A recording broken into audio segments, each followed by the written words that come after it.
Abrimos, señoras y señores, la mesa de En Perspectiva en este jueves 22 de marzo de 2018. Lo hacemos saludando a Hernán Bonilla. Buen día. Buen día, Emiliano. Esteban Valenti. Buen día, buen día. Fernando Butazzoni. Buenos días. Y Carlos Ramela. Buen día. ¿Qué dicen ustedes a propósito de cómo está afuera? ¿Más templadito? Sí, yo lo encuentro. Además yo vi los carteles 30 grados. en la Rambla. No, hay 17, 18 grados. Los carteles que A mí me vi causa gracia porque la realidad es lo que cada uno percibe. Sensación, ¿no? sensación. Sí, la sensación térmica. Claro. Vamos Igual al bien. primero de nuestros temas. La mesa de los jueves, la mesa más política de las que tenemos aquí en Perspectiva, obviamente quiere abordar esta noticia que en realidad se conoció el lunes. El pedido de procesamiento sin prisión que realizó el fiscal de crimen organizado Luis Pacheco y que abarca a 9 ex jerarcas de ANCAP, 5 ex directores políticos, entre ellos Raúl Sendic, 3 funcionarios jerárquicos de esa misma empresa y otro gerente general de la subsidiaria Alur. En el caso de Sendic, el procesamiento es solicitado por abuso de funciones en 2 negocios, Trafigura y Exor, y por el delito de peculado en el uso de las tarjetas corporativas de ANCAP en más de 300 oportunidades cuando era presidente del ente estatal.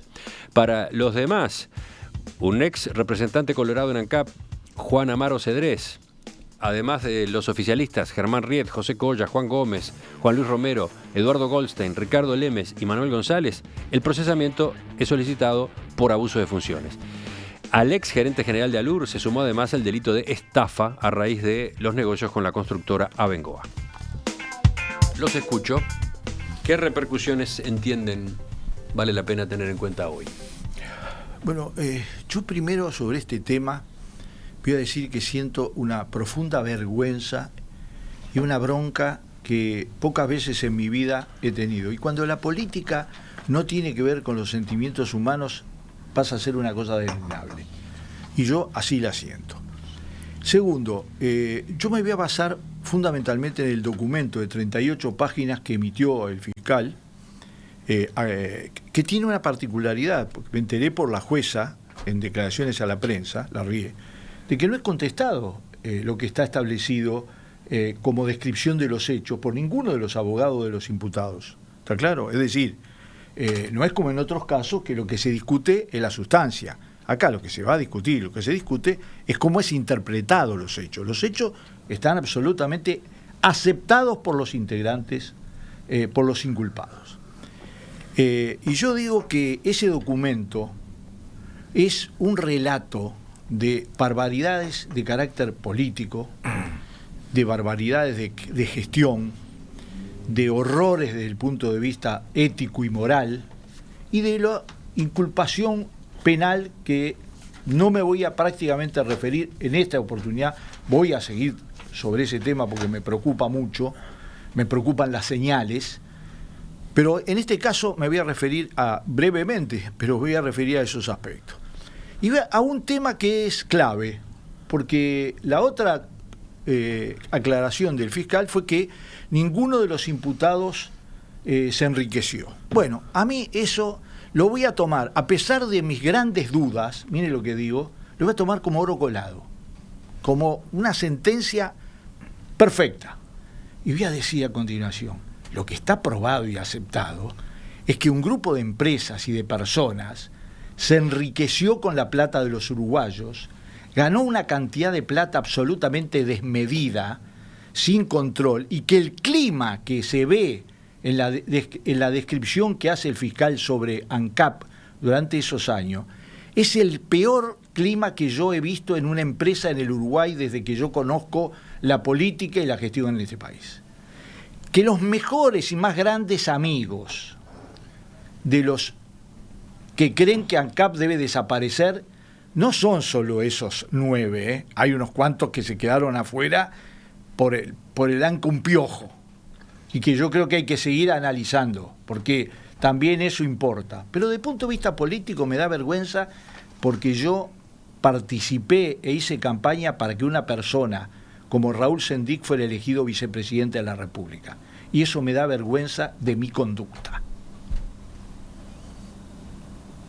Terminamos acá. Bueno, no, Digo porque los veo a todos mudos. estaba saliendo de mi, Golpeados, de mi impresionados. shock emocional. Bueno, te hago una pregunta.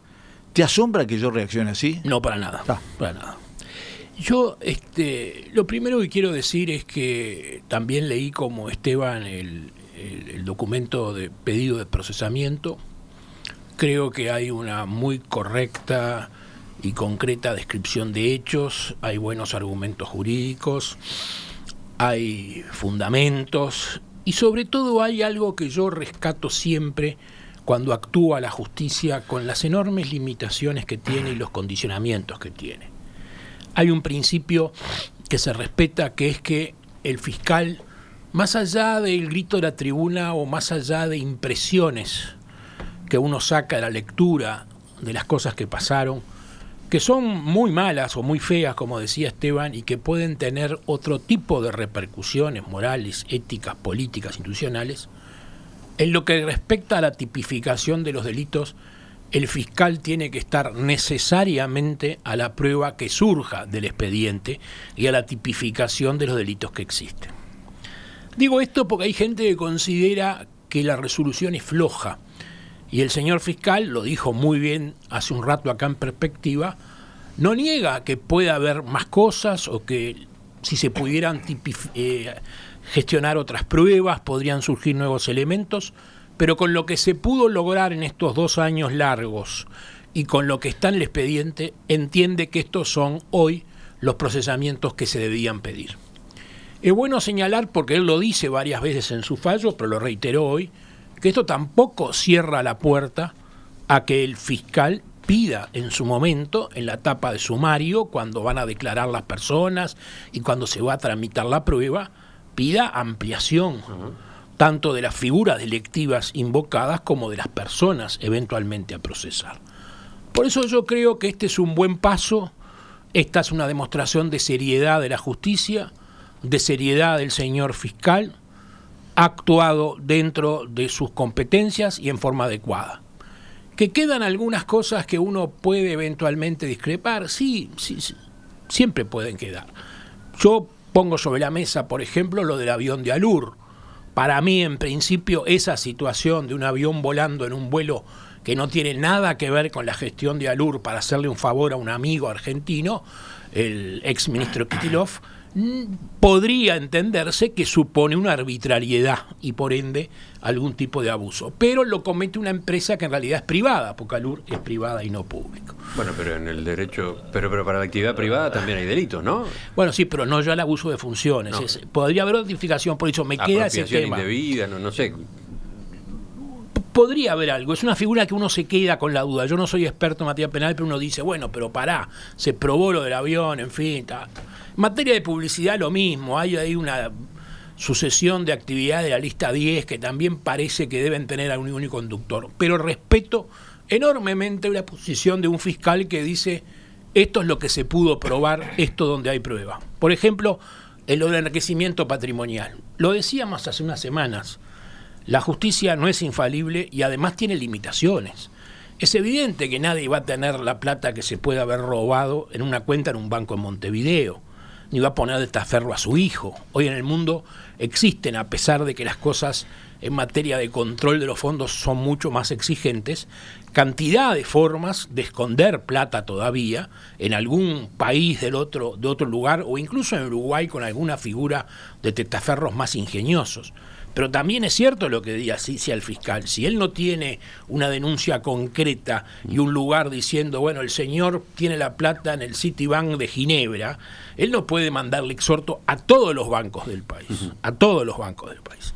En algún momento, y quizás es lo único que me deja con un sabor un poquito amargo, él dice que no pudo avanzar en otras cosas porque el trabajo era mucho, porque había mucho trabajo y porque había que llegar a una conclusión. Bueno, en eso lo que me quedo es que el fiscal tendrá tiempo para seguir investigando la etapa de sumario y pedir las nuevas actuaciones que correspondan. Pero reitero, más allá de cualquier consideración política, o por lo menos en este bloque, lo que digo es que actuó la justicia, el fiscal fue serio, fue responsable, dio un paso. Puede parecer poco, bueno, es el paso que se podía dar. Y entre un paso demasiado largo o el respeto del Estado de Derecho y los valores constitucionales y legales, yo prefiero este último. Bueno, yo creo que sin ninguna duda a mí hay un elemento que me reconforta mucho, que es no solamente la actuación del fiscal. El fiscal actuó porque tiene un marco jurídico, tiene un marco institucional y tiene un marco también político y social que le permitió actuar con absoluta independencia, como él mismo se encargó de subrayar, pese a que él mismo dijo, bueno, puede parecer obvio, pero las cosas me parece que hay que enfocarlas correctamente, y yo creo que la actuación en este caso de la justicia, dada la envergadura del tema y a qué figuras tocaba, nada menos que al vicepresidente de la República, después ex vicepresidente de la República, me parece que es altamente significativo. Por lo demás, yo creo que hasta ahora no se ha aquilatado, me parece en general, la envergadura, la dimensión y la profundidad del golpe político que significa este dictamen primario, digamos, del fiscal en torno a estas situaciones. Yo creo que seguramente el transcurrir de los días o de las semanas va a generar una reflexión política en el ámbito correspondiente, es decir, en el partido de gobierno, en el Frente Amplio, para tratar de entender la verdadera significación de este primer dictamen del fiscal. Un error muy grave que se podría cometer y que yo espero que no se cometa, es decir, no, vamos a esperar ya se dijo. Vamos a esperar a que la justicia se expida, a que el proceso termine, a que se... Yo creo que más allá de todo eso, hay un elemento que es clave, y es que un grupo o los partidos políticos de la oposición presentaron denuncias, y esa apariencia delictiva de algunos episodios, la justicia, a través de la entidad competente, que en este caso era la Fiscalía, ve lo mismo, la apariencia delictiva de algunos episodios. En menos episodios, ¿no? Está bien. La Fiscalía encontró apariencia delictiva en menos episodios de los presentados por la oposición. Así lo hubiera encontrado en uno. Así hubiera sido solamente bien, pero... el tema del short, del famoso short. Yo creo que acá hay un tema que es cualitativo y no cuantitativo, y creo que desde el punto de vista político esto es un revulsivo extraordinario y gravísimo para el partido de gobierno y también para el sistema político en su conjunto, porque los organismos involucrados o los entes involucrados, pese a que tienen supuestamente control parlamentario y control de la oposición, está demostrado que ese control no es efectivo. Comparto mucho de lo que se venía diciendo. Creo que es conveniente recordar que el origen en la comisión investigadora en el Parlamento fue una iniciativa, en primer lugar, de Luis Lacalle Pou, que luego fue involucrando a más dirigentes de la oposición. El Partido Nacional incluso se dio un lugar en la comisión para que le integrara el Partido Independiente. Y luego se presentó ante la justicia, porque era el paso que había que dar, dadas las evidencias que había reunido la comisión investigadora. Y en aquel momento mucha gente se centró en que la oposición, cómo había ido la oposición, que todos vestidos de gabardinas, y se puso el foco en la forma y no en el fondo de la cosa. Y es que fue una situación muy particular esa, ¿no? Era un día de lluvia y el grueso de los denunciantes estaban vestidos igual, salvo uno, Larrañaga. Larrañaga, que se mojó y se olvidó de la gabardina. Pero el saco. Pero dada la dimensión que tenía la denuncia, sí, y que era un día de lluvia, no parece razonable centrarse en que había personas usando gabardina un día de lluvia.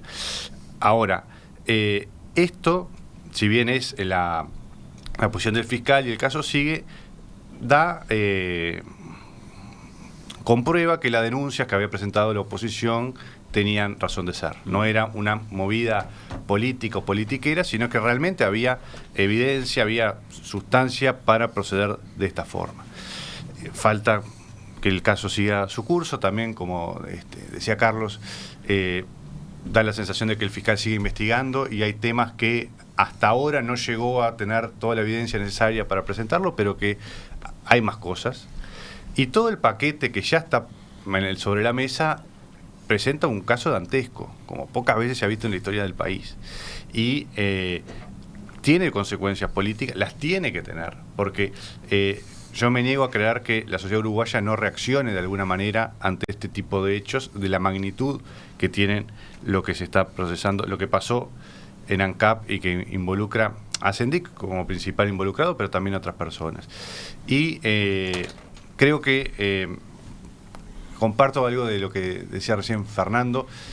Creo que todavía no cobramos los políticos, pero también los ciudadanos, la dimensión de las repercusiones que puede tener este hecho, que van a ir decantando a lo largo de los próximos meses.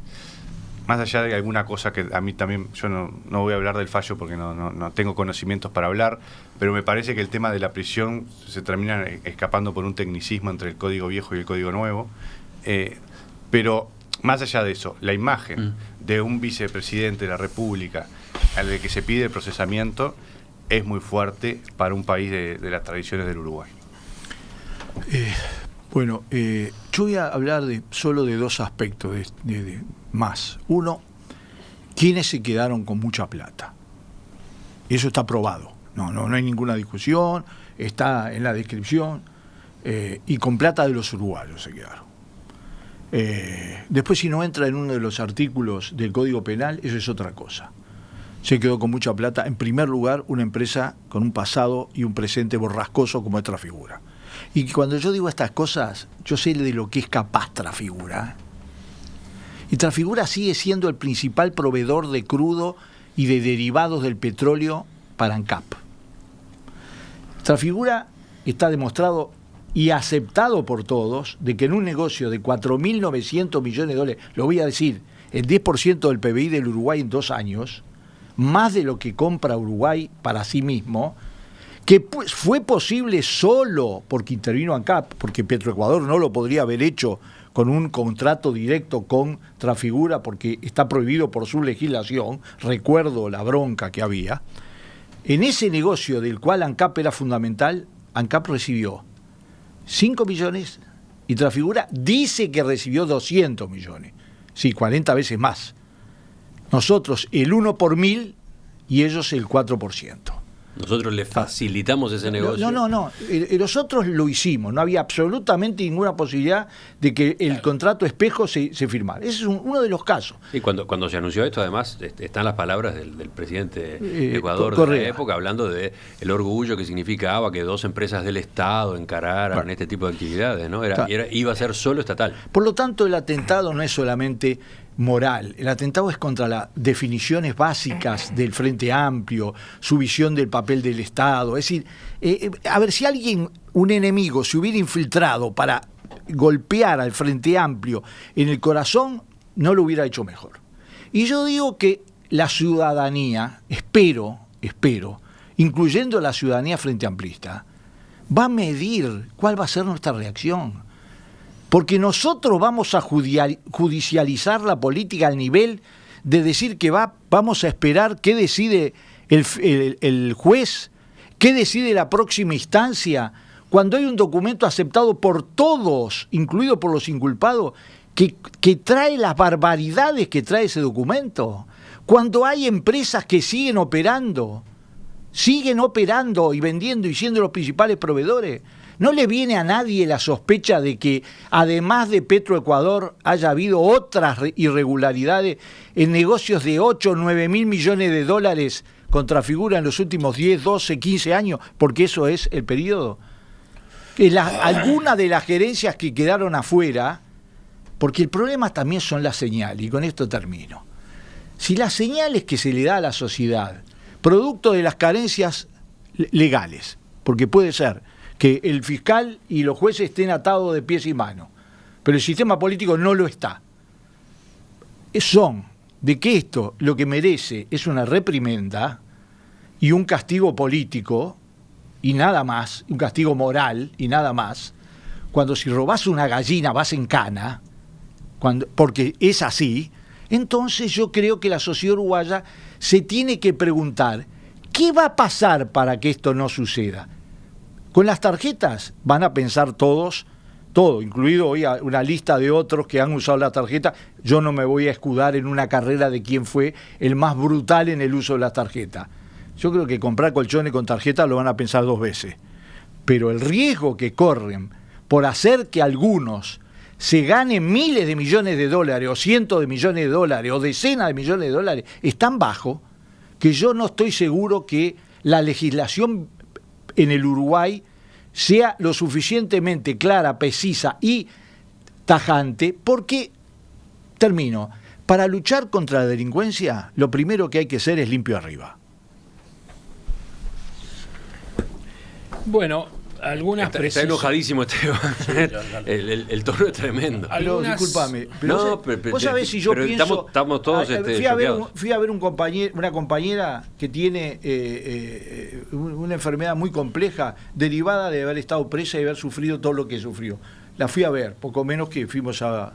Y yo, esa gente que pasó por esas cosas, lo hizo para terminar en esto y haber elegido de vicepresidente a esto. Bueno, algunas precisiones sobre lo que ya se dijo. Primero, sobre el procesamiento sin prisión.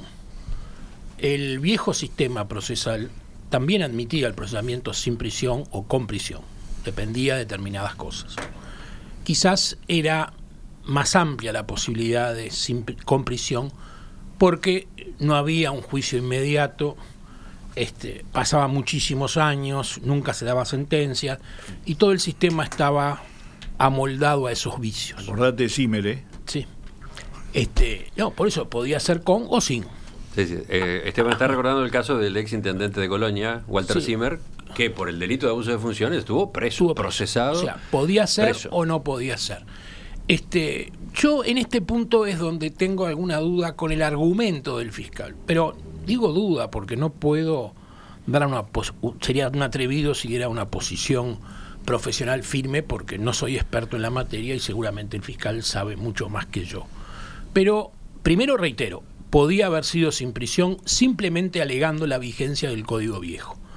Pero cuando él alega el Código Nuevo, porque dice que es una norma más benigna en este aspecto, a mí me queda un poco la sensación de que hay una distorsión, porque el Código Nuevo es más estricto con la libertad previsional, pero porque después el condenado puede ir preso. Con el viejo código, el que ya entró en esta categoría después no va nunca preso. Claro. Y además el Código Nuevo se permite la situación porque a los 120 días hay un juicio y hay sentencia. Entonces no son situaciones eternas. Entonces estamos tomando del Código Nuevo un aspecto que para mí se debe mirar necesariamente en su contexto total. La señal que se da, que reitero, se podía haber dado con el viejo código, de que ahora nadie fue preso y nadie va a ir nunca preso, salvo que cometa otro delito, no era necesariamente así o no es necesariamente así en el Código Nuevo tomado en su totalidad. Me gustaría que hablaran Fernando y Hernán, porque me falta saber si vamos a estar toda la mesa hablando de este tema o si dejamos espacio para otro. Capaz que lo mejor... Lo podemos enganchar. Bueno, a ver, pero entonces déjame que hable... Fernando, Hernán, cerramos porque estamos con la tanda atrasada y vemos cómo seguimos. Yo, muy brevemente, yo creo que hay que guardar los justos equilibrios en materia de reclamaciones de prisión, etcétera, ¿no? Es decir, me parece que ahora pasar a la etapa del linchamiento es dañino para la sociedad en su conjunto. No me cabe duda que muchos, al igual que Esteban, pedirán, no, tiene que ir preso.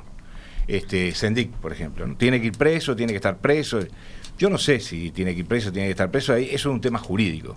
Yo creo que es suficientemente, como vos decías, Emiliano, choqueante para toda la sociedad que durante años hayamos tenido un vicepresidente de la República que haya terminado no solo sentado en el banquillo, sino también con un pedido de procesamiento, nada menos que por peculado. Es decir, peculado es una palabra elegante que mucha gente puede no entenderla.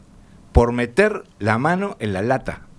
Y no le cortaron Era la mano. lo que, bueno, no, yo creo que se la cortaron. Yo creo que se la cortaron, Sin pero sangre, metió sin la mano en la lata. Yo creo que es un tema que tiene repercusiones. El tema de la prisión, yo decía que para alguien que no sabe mucho de derecho, no va preso porque se le aplica una norma más benigna al Código Nuevo, aunque se lo procesa por el Código Viejo, pero como se lo procesa por el Código Viejo, de entrada es sin prisión, entonces ya no voy a ir preso. Entonces aquí hay una cosa ahí media rara. Hace ruido. Hace ruido.